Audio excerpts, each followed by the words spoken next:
বন্ধুরা আমরা চলে এসেছি একান্নবর্তী। নামের মধ্যে একটা আলাদা জিনিস থাকে, একান্নবর্তী খাবার, মানে অসাধারণ খাবার। আমি নিজেও খেয়েছি, খুব ভালো টেস্ট, হাতের রান্না, মানে মনে হবে মায়ের হাতের রান্না। তো আমরা এখন দেখে নিই যে এই একান্নবর্তী এই হোটেলটা আসলে আছে কোথায়, আর এর মানে কি, নামের অর্থ কি। চলুন। তো নমস্কার দাদা। নমস্কার। এবার বলুন আপনি যে আপনাদের এই একান্নবর্তী নামটা কেন রাখা হয়েছে? একান্নবর্তী নামটা রাখা হয়েছে আমার ছেলের অনেক দিনের স্বপ্ন, এবং আমাদের এই হোটেল 15 বছর হোটেল ছিল, আমরা মাঝে বন্ধ করে দিয়েছিলাম।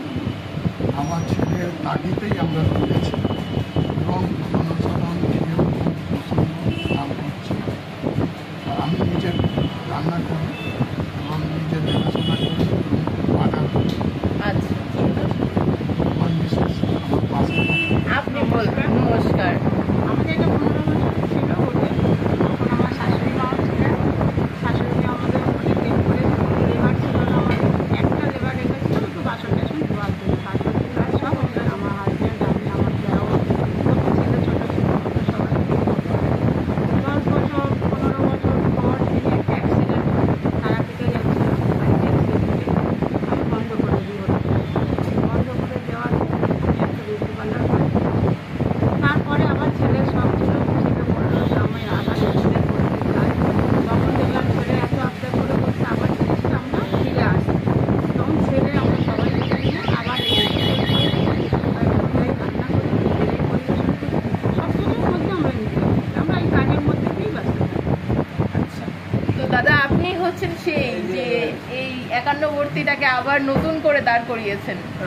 আমার মাথায় মানে আমি এটা অনেকদিন ধরে আমার স্বপ্ন ছিল যে আমি কিছু কনসেপ্ট করবো যেখানে সাধারণ মানুষের করতে পারি।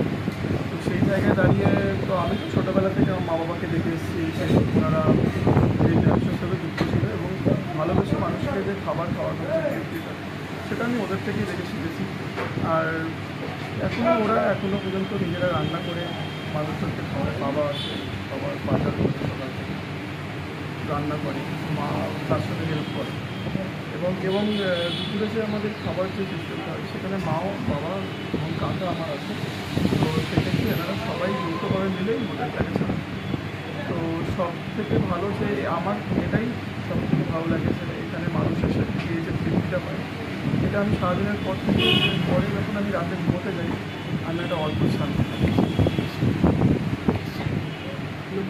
এটা লোকেশন, এটা লেক টাউন। আপনি